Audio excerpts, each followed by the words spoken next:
And many people across the Miami Valley remain on the front lines of this coronavirus pandemic. Some of them have traveled to other cities and states that are currently the hotspots with virus. 2 News reporter Kristen Escow spoke with a Wright State student currently caring for patients in New Orleans.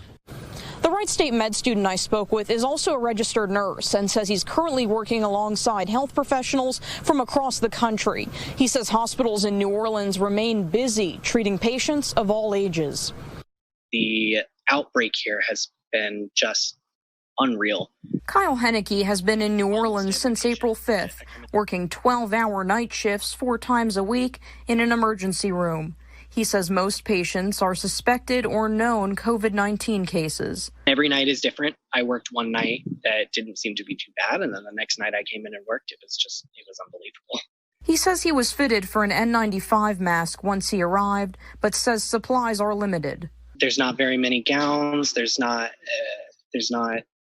hair covers. There's no foot covers that we would usually put over our shoes when we're going into an isolation room, things like that. But we're making do with what we've got. As a third-year medical student also pursuing a master's degree in public health, Henneke says the experience has taught him how to deal with change quickly. Every time I come into work, there's been a policy change with this virus.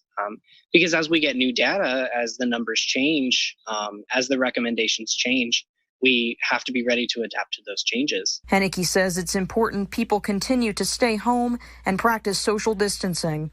I really don't want to come back home and see New Orleans at home all over again. Hopefully it gets better.